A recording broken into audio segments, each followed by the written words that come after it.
Listen up, because this is important. You should be hearing this on the news, but you're not, so I'm going to tell you. Now that South Africa has issued proceedings against Israel for the crime of genocide at the International Court of Justice, otherwise known as the World Court, here are what they list as expressions of genocidal intent against the Palestinian people by the Israeli state officials and others. This is only from 3 pages, pages 59 through 61 of the application that South Africa submitted. And you can find more background details from the most recent video that I posted about this 2 days ago on this action by South Africa. Okay, on with the expressions of genocidal intent. First, from the Prime Minister of Israel on the 7th of October 2023, in a televised address by the government press office, Netanyahu promised to, quote, operate forcefully everywhere. On the 13th of October, he confirmed that we are striking our enemies with unprecedented might. On the 15th of October, when Israeli airstrikes had already killed over 2,670 Palestinians, including 724 children, the Prime Minister stated that Israeli soldiers, quote, understand the scope of the mission, end quote, and stand ready, quote,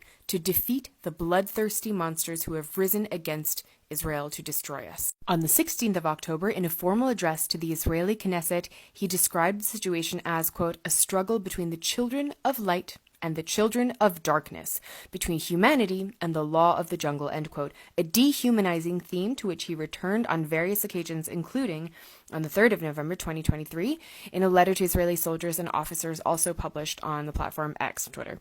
The letter asserted that, quote, this is the war between the sons of light and the sons of darkness. We will not let up on our mission until the light overcomes the darkness. The good will defeat the extreme evil that threatens us and the entire world. And the Prime Minister, Netanyahu, also returned to this theme in his Christmas message, stating, quote, we're facing monsters who murder children in front of their parents.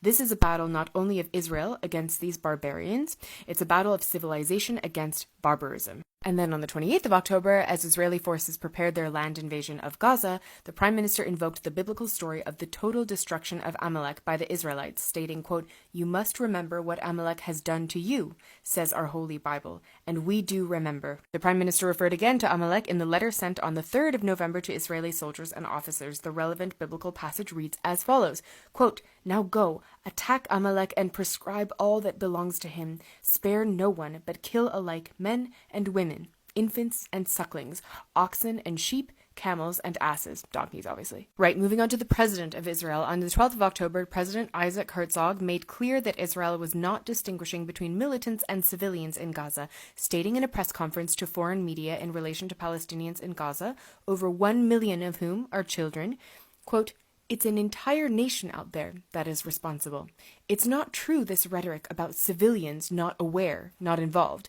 It's absolutely not true, and we will fight until we break their backbone, end quote. And on October 15th, echoing the words of Prime Minister Netanyahu, the president told foreign media that, quote, we will uproot evil so that there will be good for the entire region and the world, end quote. The Israeli president is one of many Israelis to have handwritten messages on bombs to be dropped on Gaza. On to the Israeli Minister of Defense. So on October 9th, Defense Minister Yoav Gallant, in an Israeli army, quote, situation update, advised that Israel was, quote, imposing a complete siege on Gaza. No electricity, no food, no water, no fuel. Everything is closed. We are fighting human animals and we are acting accordingly, end quote. He also informed troops on the Gaza border that he had, quote, released all the restraints, stating in terms that, quote, Gaza won't return to what it was before. We will eliminate everything.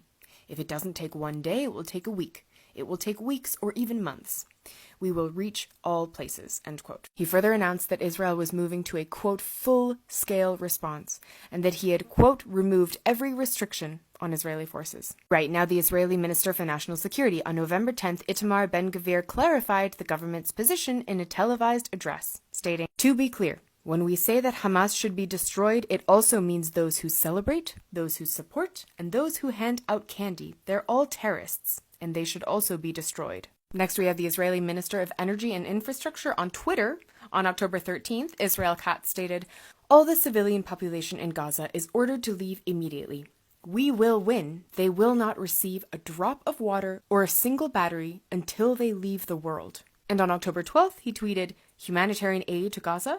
No electrical switch will be turned on, no water hydrant will be opened, and no fuel truck will enter until the Israeli abductees are returned home. humanitarianism for humanitarianism, and no one will preach us morality. All right, just a few more. On November 1st, the Israeli Minister of Heritage posted on Facebook, quote, "The north of the Gaza Strip, more beautiful than ever. Everything is blown up and flattened, simply a pleasure for the eyes. We must talk about the day after. In my mind, we will hand over lots to all those who fought for Gaza over the years and to those evicted from Gush Katif." He later argued against humanitarian aid as, quote, "We wouldn't hand the Nazis humanitarian aid. There is no such thing as uninvolved citizens in Gaza." Next, the Israeli Minister of Agriculture, who gave a televised interview on the 11th of November recalling the Nakba of 1948, in which over 80% of the Palestinian population of the new Israeli state was forced from or fled from their homes, stating in that interview that, quote, "We are now actually rolling out the Gaza Nakba." Finally, we have the Deputy Speaker of the Knesset and a member of the Foreign Affairs and Security Committee who, on October 7th, tweeted that, quote, "Now we all have one common goal, erasing the Gaza Strip from the face of the earth. Those who are unable will be replaced." Thank you so much to this Twitter/X user, Izzy, for compiling these from South Africa's application to the ICJ. And as well, if you find this Twitter user on Twitter/X right above my head, they've shared a comprehensive list of these actions and statements of genocidal intent that is being constantly updated. So yeah, share this far and wide. South Africa's keeping receipts. We've got to do the same.